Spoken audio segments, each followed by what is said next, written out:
Hey, what's up everyone?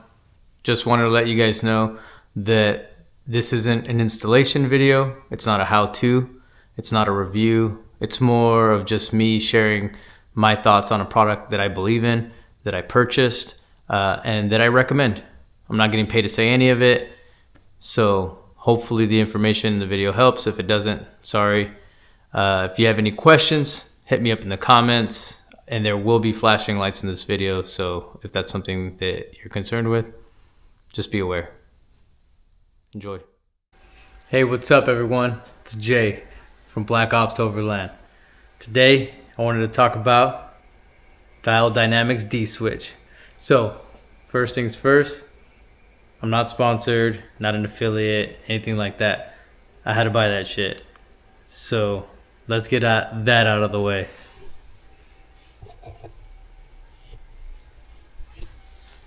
Honestly, the only reason I'm even doing this is because it's awesome. It's a great product. I enjoy it. And for the most part, I absolutely love all of my Diode Dynamic products. And I probably won't go with anything else, at least while I'm buying them. So hopefully this video helps. It may not. Sorry. It is what it is. So for my install, I already had existing Diode Dynamic lights, and I did purchase Diode's wire harness. Alright, Diode Dynamics D-Switch. I've never installed anything like that before. I'm not an electrician, so for me, the whole process was new. Super simple. I bought the D-Switch bracket, which made it super easy. Bolts onto the inside the engine bay. I mean, it doesn't get much easier than that. It's pretty self-explanatory. I did have to find, I guess there's a grommet on the Tacomas that if you pop it out just behind the booster, it's basically a hole that takes you through the firewall into inside the cab, essentially where the pedals are. So for my install, I was using the Diode Dynamics ultra heavy duty wiring harness. Instead of using an A switch on the harness itself, I switched it over to the B configuration, which is just basically a yellow wire and a blue wire. The blue wire for the backlight and the yellow wire for the positive, or goes into the positive terminal.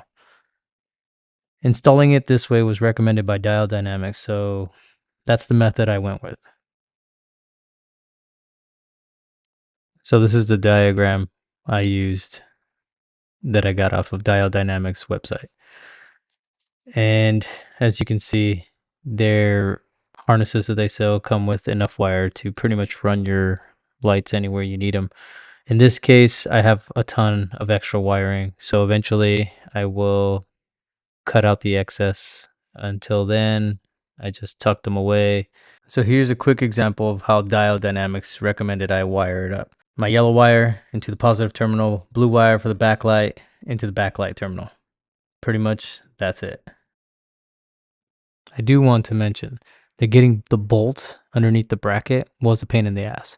So prepared to struggle a little bit there. Having the D-Switch bracket made it super easy to install. The hub bolts directly onto the bracket. Bracket bolts directly to the truck. At this time, I didn't use the accessory harness. I do intend to use it in the future. It plugs directly into the hub, and from there, all I need to do is identify the wires and splice into them. The positive and negative wires are a pretty thick gauge, so it is going to take some effort to bend them down and get them over to your positive and negative terminal. I highly recommend knowing where you want to mount your controller and running the hub harness through the firewall first. Once you build the bracket and install the D-Switch, it's going to be harder later to get your hands back there trying to get through the firewall. Cutting through the insulation of the firewall was a pain in the ass. Difficult, but not impossible. So just keep that in mind. I ran my hub harness up the side of the wall, along the A pillar, and across the dashboard into the controller. Eventually, my plan is to make a hole in my Expedition Essentials 3T PAM accessory mount. But for now, this setup works. Also, if you don't already have the Expedition's Essential accessory mount in your Tacoma, it should definitely be high on your list. I highly recommend it. It's made life easier, especially for mounting pretty much just about anything. Programming the controller through the app was super easy and super fast.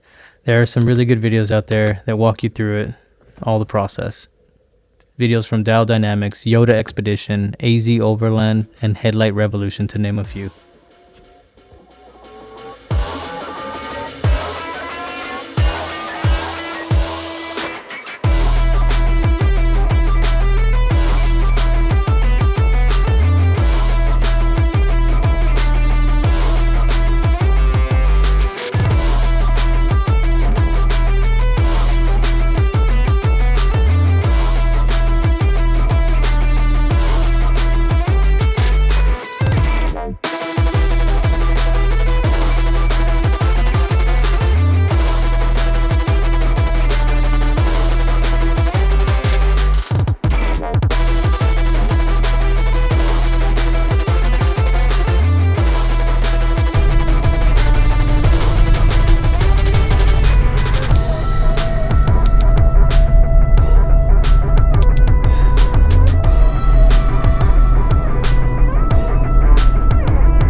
Overall, this isn't a review.